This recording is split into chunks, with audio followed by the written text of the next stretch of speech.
with brain fog, with menopause, with lack of sleep, with fatigue comes increased anxiety. Why can't I fucking function? Menopause challenges can really mimic ADHD challenges. You can't multitask during sex. ADHD isn't a hurdle, it's an opportunity for fulfillment.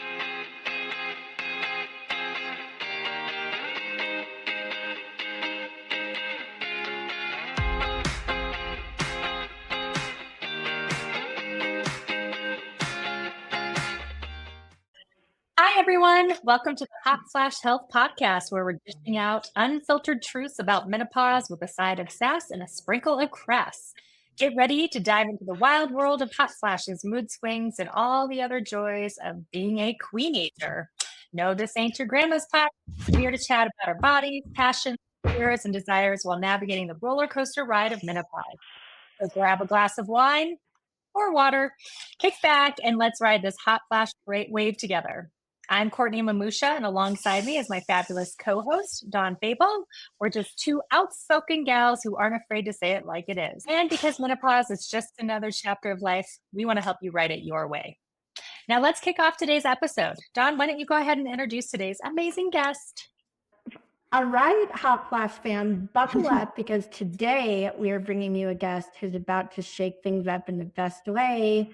Meet Jamie Blume. She's not just a certified ADHD and life coach, but she's an unstoppable force of nature.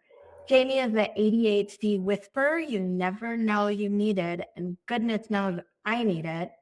As a master coach educator at the ADD Coach Academy and the powerhouse chair of the education committee for ADDA, she's on a mission to help adults like us with ADHD not just to survive, but thrive. Jamie is amazing, and she's all about turning chaos into clarity and frustration into fuel for the greatness that all of us women deserve. Whether she's coaching individuals, couples, or family, her innovative thought process and deep commitment to growth and transformation make her a true game changer. She's here to dish out some serious wisdom and give us tools to find joy and remind us all that ADHD isn't a hurdle, it's an opportunity for fulfillment. So welcome, Jamie. We're so happy to have you. And I personally am psyched to dig into this because I am 100% positive I have an adult onset of ADHD, like I know so many women who I'm speaking to. So thank you for being here. Yeah, thanks for having me. It's interesting that most women probably have a little bit of ADHD and haven't been officially tested, but outside of memory loss, we're all like juggling a million things and can't really remember what to do next. So I just wanted to jump right in. But yeah, Jamie, it's so good to see you. You've been a longtime friend of mine. Welcome to the podcast. Excited. Yeah, thanks for having me. And something that I just want to say right off the bat that Courtney just spoke to is a lot of women come in, not to me, I don't diagnose, but come in for diagnosis during menopause because menopause challenges can really mimic ADHD challenges and vice versa. And not only that, but exacerbate the ADHD challenges if you do have it. So it's no surprise that a lot of women going through menopause all of a sudden are saying, wait, do I have ADHD? What is this about? Yeah, I mean, let's start off right there. Can you talk about some of the physical changes in our bodies during menopause? I know we all talk about fatigue, weight loss, but how can some of these symptoms mimic and impact ADHD? What are some self-care practices we can do too? I know that's a lot, but dive in. Yeah. Well, absolutely. ADHD alone can impact weight gain and fatigue. So they, again, this idea that they mimic each other, this menopause and ADHD, and that they do go hand in hand is a really important thing to note. And that as women age and get into perimenopause and menopause, as we know, hot flashes come, weight gain occurs, fatigue can happen, brain fog can happen, and all the rest.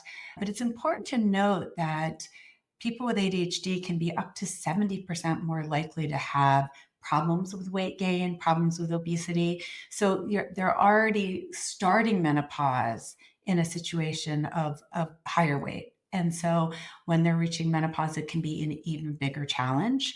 The other thing about this to know is that things like impulse control or lack of impulse control can increase sugar cravings, the lower estrogen, which then leads to lower dopamine in the body, can cause some of these executive functioning challenges to be at an all-time high. So where somebody might have been able to control their impulses, start planning better, go to the grocery store sometimes, all these things become even more challenging once they're in menopause.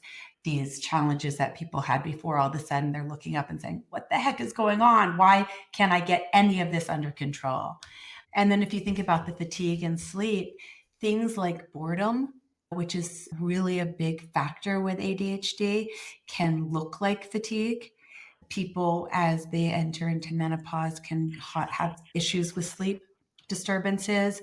That also happens with ADHD, absolutely, right? Let's subgroup, even before they enter into menopause. So all of these things that are happening in their bodies are happening now at a higher level. And people are really struggling now that they're in menopause. And then what does that lead to? It leads to even lower levels of sleep. It leads to potentially some emotional dysregulation because of body image, because of low sleep, mood changes occur, and they really can't get some of these things under control. Oh my gosh, so what do Jamie, we do about it? Yeah. Go So ahead. you just hit on every point that we love to talk about at Hot Flash Health. Here we have 5 pillars.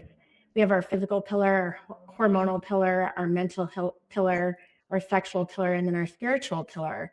And it's unbelievable because I'm sitting here nodding my head like, oh my gosh, she's like speaking directly to me.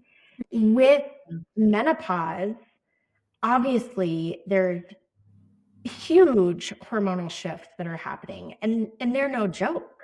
So how do our fluctuating hormones specifically affect women with ADHD, or perhaps they're mimicking something of ADHD, and what strategies can we use to help balance both the emotional and cognitive challenges that you spoke of that not only come along with these hormonal changes, but with ADHD, and perhaps both of those intersecting together? Mm-hmm. So that's a great question, Dawn, because as we know, when we're dropping in estrogen as we enter into perimenopause and menopause, not only is this contributing to the weight gain, the fatigue, the hot flashes, but it's also causing a dopamine cell death. And what I mean by that is the lower estrogen, actually, it's almost like it's starving out the dopamine cells.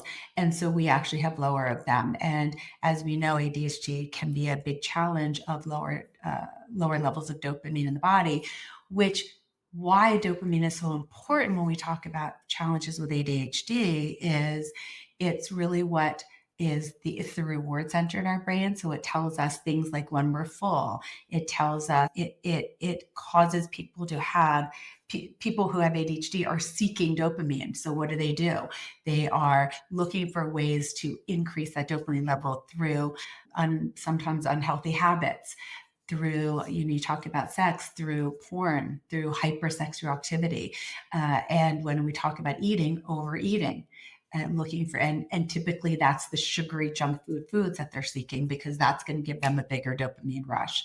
So again, all of these changes in our hormones are not only decreasing our dopamine, but then also then increasing our cortisol, increasing our stress hormone, increasing our anxiety. And for many people, this changes the low dopamine and high cortisol increases their mood fluctuations and can lead to depression. So then we're talking about, are they getting on medications that then cause all sorts of issues to happen as well. The other important thing that I want to bring up about medication is as these changes and fluctuations in hormones occur, sometimes it changes the way our people who are on ADHD medications, how the medication actually works. So that's a big factor as well. And so sometimes I get people coming to me all the time who say, I just feel like my meds stopped working. And sometimes that's actually true. So what do we do, right? You're talking about weight gain, we're talking about fatigue, we're talking about hormones. How do we help people, right? And that's the big issue, right? And so there's a lot of things that we can look at to do when we talk about weight, when we talk about fatigue, when we talk about hormonal changes. A lot of this comes down to how do we start setting ourselves up for success? And I'm going to say a couple of things that are our best friends. Number one, routine. People with ADHD tend to really dislike routine. Or any of us. Or any of us, right? Let's be Especially honest. women, Yeah. especially women, right? Especially women. So when we're trying to say, this is a big factor, structure and routine is great, people really fight it. And yet it really can have a huge impact, especially both with menopause and ADHD, as our hormones are fluctuating, as our moods are fluctuating. The more that we can set up sleep routines, evening routines, morning routines, the more that we're setting ourselves up for success. So what does that mean? That means planning ahead. It means making a grocery list before we go to the grocery store so we make healthy choices. It means looking at ways that we can have more fun in our lives so that we're not feeling as bored. We're not feeling that sense of fatigue. It means resting. It means taking breaks during the day. Right? One of the problems when we get into hyperfocus, any of us, we stay focused in that sense, seems great, but it's taking so much mental energy. Our to-do lists, subgroup on that, how many people have the laundry list, a to-do list? Just looking at that big long list can zap our energy. So if we can pick 3 things to do each day, that's enough. If you get to more, great. But there's also that sense of remembering that who we are is it's not our to-do list. It's not, I can't tell you how many clients will come to me and I'll say, so what went well this week? Or how are you doing today? And they'll say, oh, I got all of this stuff done. Well, that's not that. We're not human doings. We're human beings. I love that.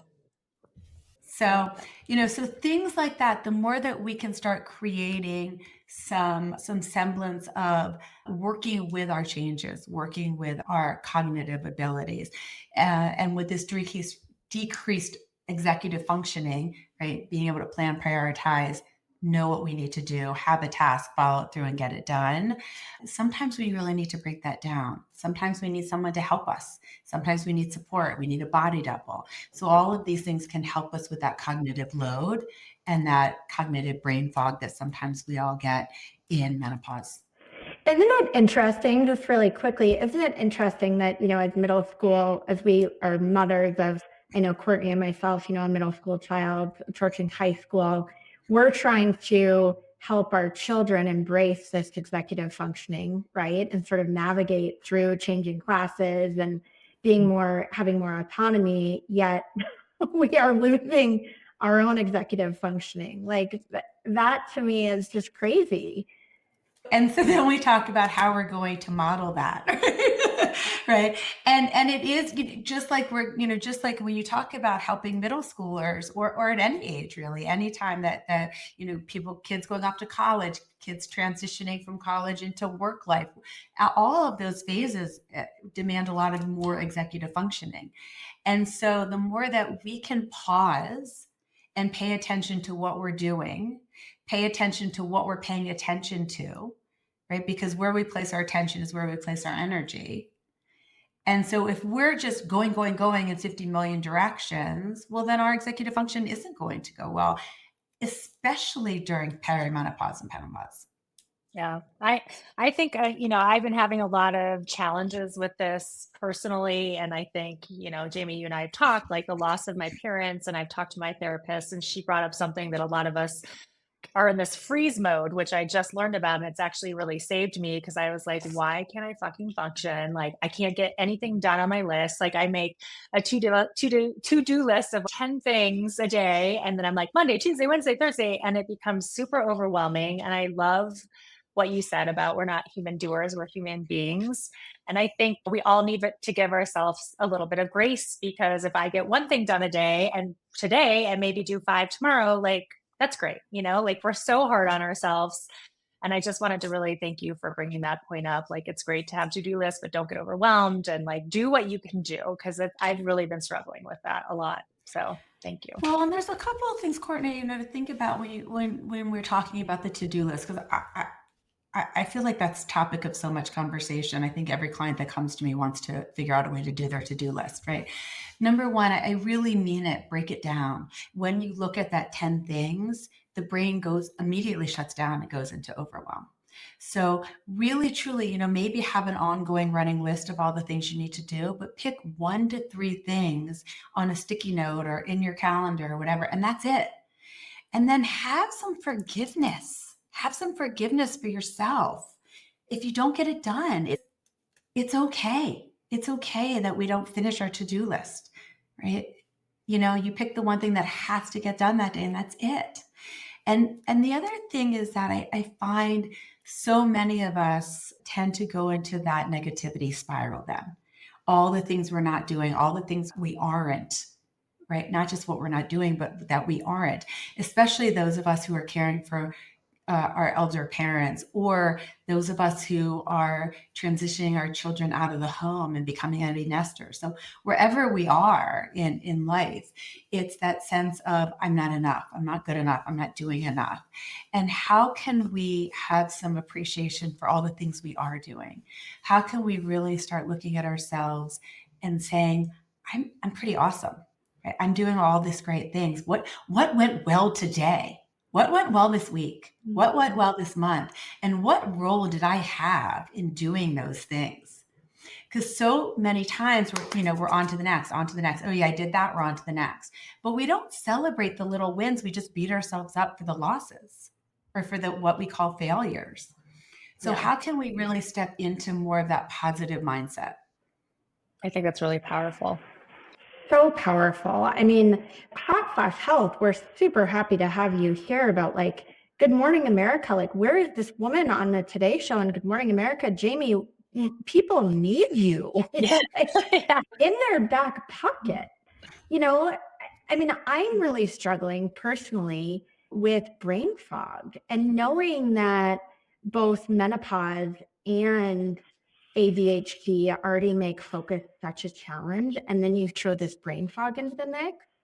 What sort of mental health tools or practices can you recommend for us as women to really maintain that clarity and focus and peace of mind, during those times of chaos, and to let go of those to-do lists? Because brain fog is a big thing for me. I can't even remember words these days. It's bizarre. It is. And when people have never experienced that, you cannot possibly understand, right, until you really experience brain fog, what that really looks like and feels like. And to be able to not bring out a word that you're looking for, or not be able to remember what you were just doing 1 second ago. And so a lot of things, so there's 2 pieces of this, Dawn, and you said mental health, but then you also said, how do you deal with brain fog? And so I look at this in 2 lenses. And one is, what do we physically actively do? And then how do we think about it? How do we feel about it? Right? Because we really are, it's really important to manage both. And so, and the other thing I'm going to say about the emotional piece is, for many of us, we shoot into emotional dysregulation, emotional flooding when we're feeling overwhelmed, when we have the brain fog. We just shut down. Either we go into a fight or flight, or we go into, as you talked about earlier, that freeze mode, Courtney, where we just shut down. And for many of my clients, they'll say literally, I get into bed and pull the covers over my head. I can't handle it. I mean, I had a client right before we just got on this call who had a stack of mail about this high that I hadn't looked at because of the overwhelm. So it happens to everybody, and not just women, right? So this is a really important thing to think about. So in terms of the brain fog and what do I do cognitively, again, setting us up for success. So anything that you can automate, any task you can automate, do that. Anything that you can start putting into a schedule, we want to do that. We want to start noticing visual planning systems. So whether that's sticky notes, whether that's a big whiteboard that you change, something that you actually see. The other thing with cognitive You're forgetting. issues, I'm forgetting. Exactly. I'm forgetting. It's a perfect example. It's a perfect example. The other things that happen with the cognitive, either brain fog or decline or whatever you want to say, is sleep has a huge impact on that, as does nutrition. So when we talk about food and sleep and healthy habits, exercise, All of these things can start stimulating the brain and the brain function. And so the more that we can have a high protein diet, the more that we can get good night's sleep and really focus on our sleep, the more that we can set up a going to bed at the same time, a sleep routine is all going to help. And then when we also talk about the things that we need to get done, how do we minimize distractions, right? I'm going to ask the both of you, how many times are you on the phone, taking a note, finding your keys, and you're like, gosh, I wonder why I didn't remember to do the thing. Yeah. Because we're not focusing on, and by the way, multitasking is not a thing. People think, oh, I'm a really good multitasker, but other than maybe watching a TV show and folding the laundry, multitasking doesn't work. And so if you really want to get something done and you really want to focus on something, you need to focus on just that task. So when we talk about people with ADHD, and I don't know, this would be an interesting question about menopause. With ADHD, what we call the default mode network, it's what shuts down our brain when all the thoughts that are going like this, it doesn't turn off. And so the only thing that can help it is to actually focus on a specific task. And that really helps people focus on the thing they're doing. So that's going to be a big thing as well. That's great. The other piece of this is with brain fog, with menopause, with lack of sleep, with fatigue comes increased anxiety. So focusing on decreasing that anxiety, focusing on being present in the moment, mindfulness practice, yoga, qigong, anything that's going to really slow Tai Chi, whatever it is, that's going to slow us down is going to be helpful. So that segues me into the emotional part. And the emotional part is what I believe is first and foremost so important, is to remind ourselves we're human, to remind ourselves that every day we get to wake up and we get to start a new day. Every moment we get to reset. I hear too many people say, well, my day's already ruined. I messed up already. No, right? You can reset every moment. And to really be looking for the things that are bringing you joy, for really looking for the things that are going to bring positivity into your life. I'm going to say this, and I don't know this, take it as you will, but I feel like, especially those of us in perimenopause and menopause, the moments that we have on this planet are precious. Yeah. And I think we take them for granted. And if you think about all the moments that we spend fretting and thinking about the negative and thinking about all the things we're not doing and we're not good enough and we haven't finished. And all those moments are wasted that we could actually be thinking about things we love and people we love and just enjoying what's around us, getting out in nature, moving our bodies because we can. Yeah. Super powerful. I'm getting like so many, life lessons today and want to get out there. One of the things that I, most of us might need some help in, you're talking about yoga and flexibility. I'm thinking like the bedroom. So let's talk a little bit about intimacy or sexuality. I mean, these are kind of tricky subjects for women in general. I mean, obviously we're not in our 20s anymore and whatnot. We're hitting different symptoms in these different aging times. So how do you coach women to really address and prioritize their sexual health, intimacy? Obviously you've got more of an ADHD view on things, but really like how are you helping women address these issues? Yeah, absolutely. And one thing to remember too, when we talk about sexuality and intimacy, are the actual physical changes that are going on with menopause. I mean, it can be painful. We can be dry, and let's call it like it is. Yeah. And the other thing about it is, it can really cause more intense pain, just even in the pelvic floor and the muscles of the pelvic floor. Changes in musculoskeletal issues are there. Ligaments get tighter, but tendons can be more painful. Muscles can be more painful.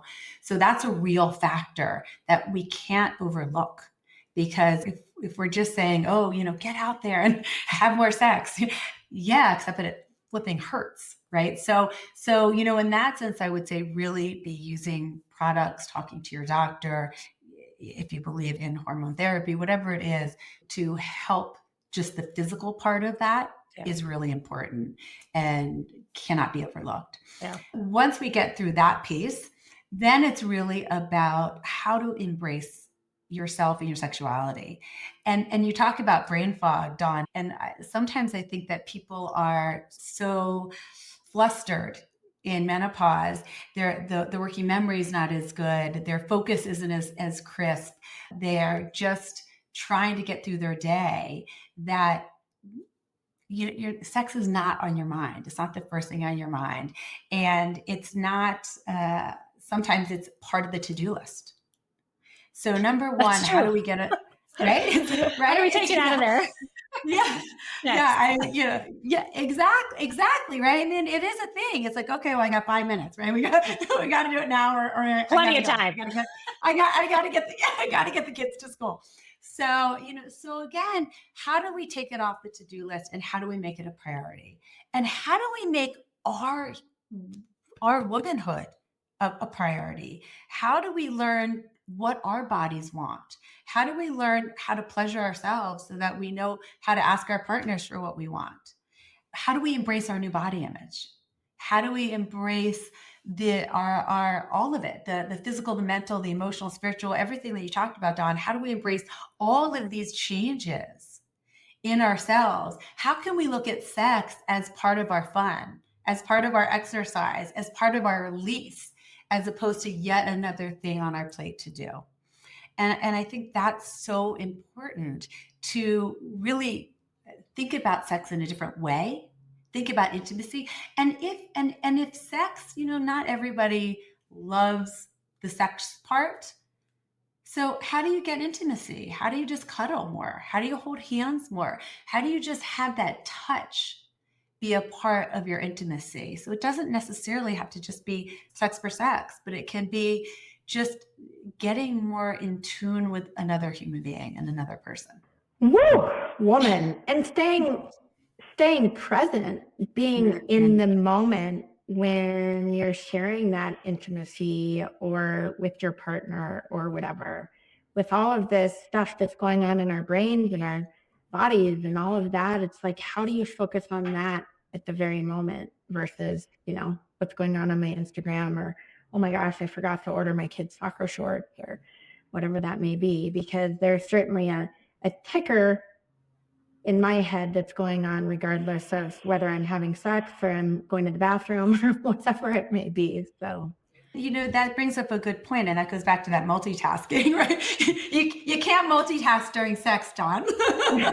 So, but again, some of that is learning how to practice. I used to teach yoga years ago, and we would talk about practicing life on the mat. Right? We practice hard things and presence and mindfulness on the mat, so you can take them off the mat.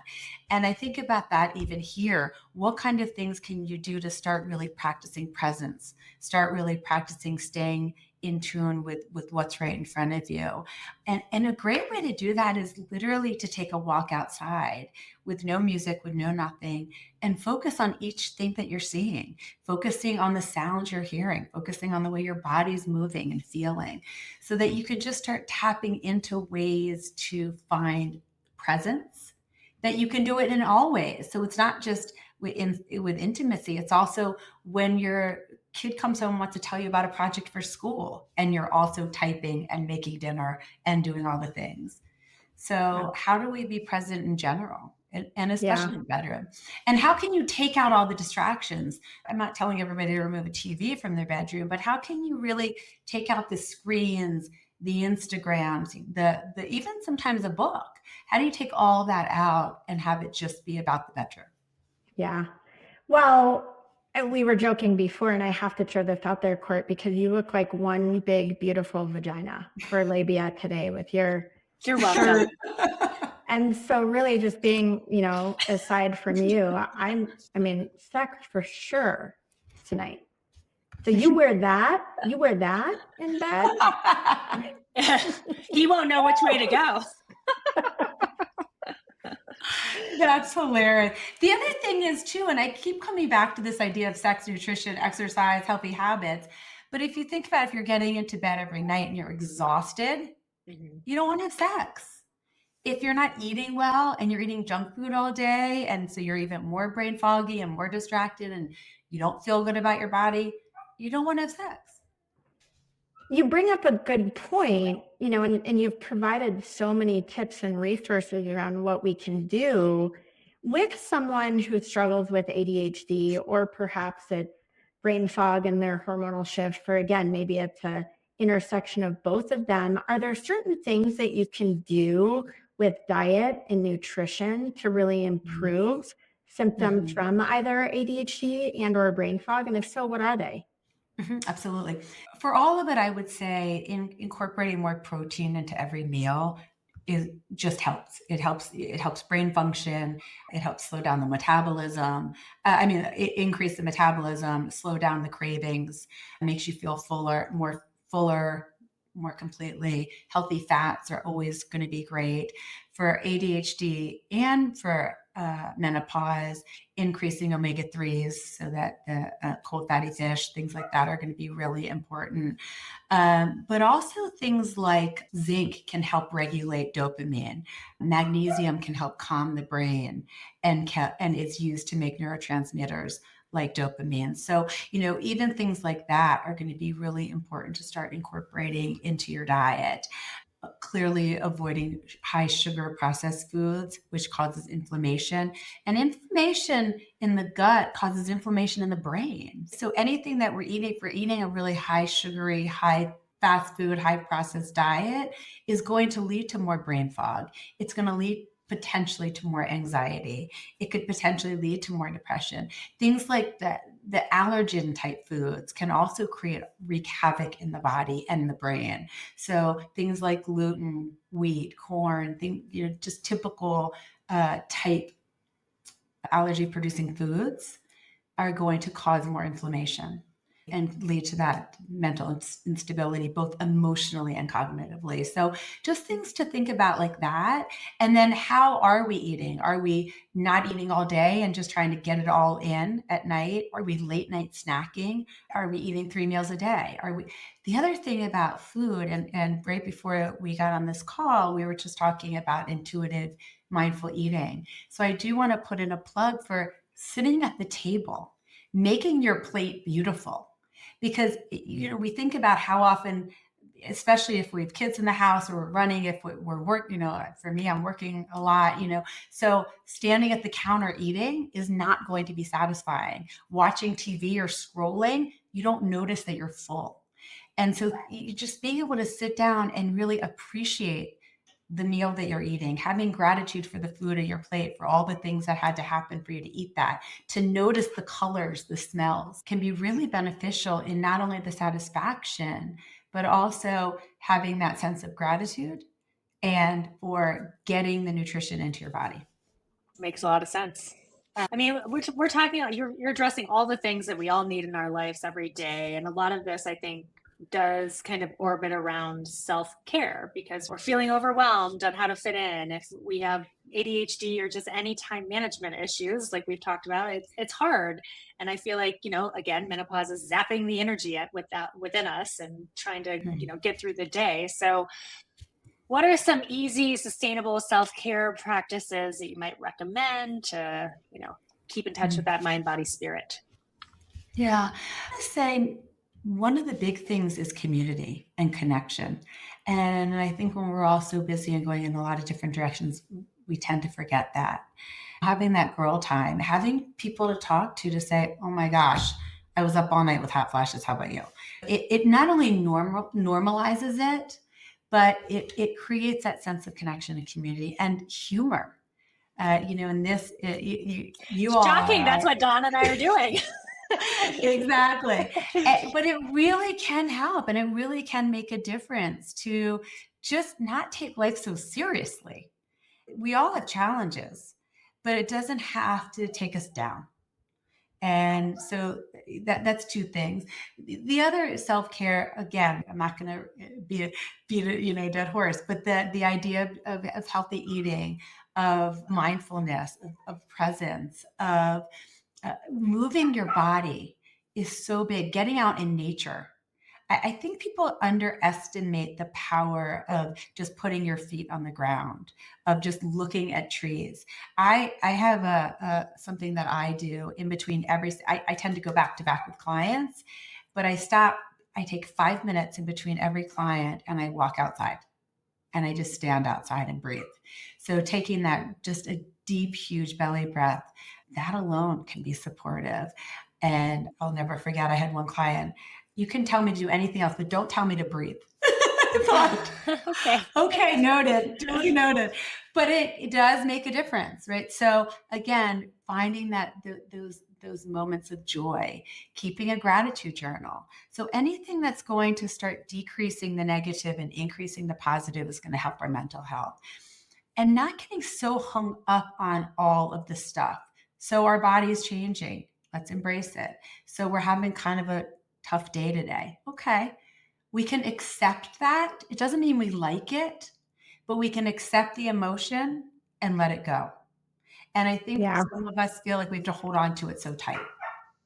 You've given us such beautiful tools throughout this time together of really how to not only embrace the women that we're becoming in this challenging time in life, but to help some of the symptoms that are coming along with it. I'm curious, Jamie, if someone like myself, and I feels like I'm struggling with these types of things, and again, whether it's menopause or ADHD, what does your process typically look like when someone reaches out to you? Do you spend time with them? Are there telltale questions that you might ask or signs to identify if someone is struggling with ADHD? How does the process look? Because I think so many of us are looking for someone like you that could provide really a beautiful and supportive solution, and most importantly, feel heard and understood. Yeah, I love that you just said that, Dawn, because I find that one of the biggest benefits of coming to a coach or getting the support is just having a safe space, safe space to explore, to find deeper sense of awareness, to understand self, and to be able to come in and scream and yell and vent when your partner or your kids or your friends don't want to hear anymore, right? Whatever it is. So, I think that alone is huge and priceless, just to be able to have that safe space. And then in addition to that, we really work on, a lot of what I'm talking about is just the tip of the iceberg and really easy to say. Right? Oh, go feel good about your body. Go explore your sexuality. Stand in front of the mirror and dance and love up on yourself. Eat healthy every day. But in reality, those things are not so easy to incorporate. Stay structured. Go to bed every night at 10. Okay. But getting that actually from thinking about and planning to actually doing is a big leap. And so I really work with my clients and not only figuring out what their desired outcomes are, what they want in life, but why they want it. What is it? Who are they? Who do they want to be? How do they want to live their lives? And what's possible if they were to live this way? Let them really see and visualize what their lives could be like. And then we help them get them there. That is super powerful. I'm so happy that we had some of your time today. I mean, I just want more of you. I'm lucky to actually have you in my community and be 5 minutes away, if that. So I'm excited to spend some more time with you. Really, really thank you again. For anybody listening who wants to get in touch with Jamie, her coaching company is called Along Their Way. So I know they can reach you at www.alongtheirway.com. Is there any other ways you want them to get in touch with you or anything you want to say for helping others in the future? Yeah, well, I just want to say, first of all, Courtney and Dawn, thank you so much for having me. It's always a fun time to be with you, and what a great topic, especially since we're all seeming to be in it these days. We're on the boat. We're in the boat. We are all in the boat together. I would say the great way to get in touch with me is exactly on my website. You can schedule a complimentary consultation. You can email me at jamie@alongtheirway.com. Just reach out. I'm happy just to talk to you. If any of you have just questions or concerns or just want to learn more about women, ADHD, and how to kind of improve your life. Yeah. So Well, thank you again. Yeah. We loved having you. I'm sure we'll have you back because there was so much that we dove into. I had it right. Dove into. You guys are such beautiful connectors, both of you. You know, I'm so fortunate to have Courtney alongside in connecting not only myself, but our incredible community with people like you. It's just such a gift. And, you know, you talked about being grateful, and today I'm grateful for our time together. So thank you. You've been wonderful and are a beautiful human being. You can just see it inside and out. Thank you. Yes. We'll say that's a wrap on today's episode. Thank you again to Jamie Blume from Along Their Way. She is really transformational and shared amazing tips with all of us. So reach out to her. As she said, she's happy to have a conversation and obviously connect through, you know, the Hot Flash Health community. Remember, menopause may be a wild ride, but together we've got this. Don't forget to follow us on Instagram, Facebook, or TikTok at Hot Flash Health. And you can always stream and subscribe to our podcast on either YouTube or Spotify. Be sure to share your thoughts with us anytime. We love feedback and we love hearing from you and other fabulous listeners. And we're always accepting wonderful podcast guests. So be sure to let us know if you want to be on. Until next time, stay sassy, stay fabulous, and keep those hot flashes in check.